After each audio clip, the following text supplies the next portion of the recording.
ഇപ്പം കേരളത്തിൽ 941 പഞ്ചായത്ത് ഉള്ളതിൽ 20-22 പഞ്ചായത്ത് മാത്രമാണ് ബി ജെ പിക്ക് കിട്ടിയിട്ടുള്ളത്.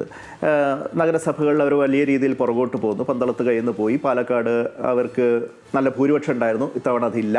അപ്പോൾ അങ്ങനെ അവർ യഥാർത്ഥത്തിൽ പുറകോട്ട് പോന്നിരിക്കുകയാണ്.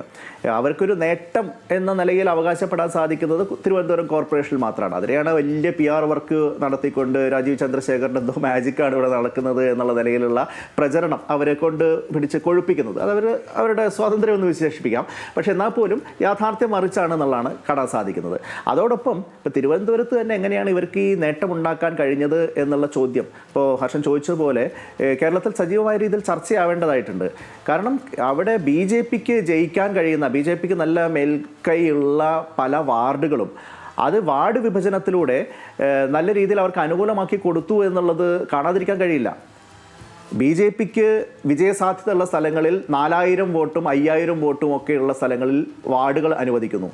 അതേസമയം UDF നല്ല മേൽക്കോയുള്ള സ്ഥലങ്ങളിൽ, ഇപ്പോൾ ഭീമാപ്പള്ളി പോലുള്ള പ്രദേശങ്ങളിൽ അവിടെ 15000 വോട്ടും 16000 വോട്ടും എങ്ങനെയാണ് ഈ മിസ്മാച്ച് ഉണ്ടാകുന്നത് എന്നുള്ളതാണ് യഥാർത്ഥത്തിൽ സംസ്ഥാന ഇലക്ഷൻ കമ്മീഷനും സംസ്ഥാന സർക്കാരും വിശദീകരിക്കേണ്ടത് കേരളത്തിലെ ജനങ്ങളോട്.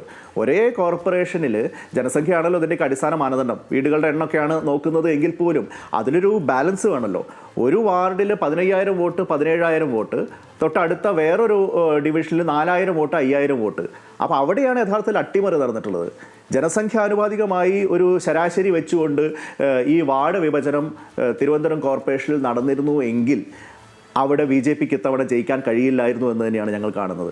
അപ്പോൾ ബി ജെ പിക്ക് ഇത്ര സുഗമമായിട്ടുള്ള ഒരു വിജയം അവിടെ ഒരുക്കി കൊടുത്തതിൽ സംസ്ഥാന ഗവൺമെൻറ്റിനും സംസ്ഥാന ഇലക്ഷൻ കമ്മീഷനും അതിൻ്റേതായിട്ടുള്ള ഉത്തരവാദിത്തമുണ്ട്. ഇനിയെങ്കിലും അതിനെക്കുറിച്ചുള്ള ഗൗരവമായിട്ടുള്ള ചർച്ചകൾ നിങ്ങൾ മാധ്യമങ്ങൾ ഏറ്റെടുക്കണം.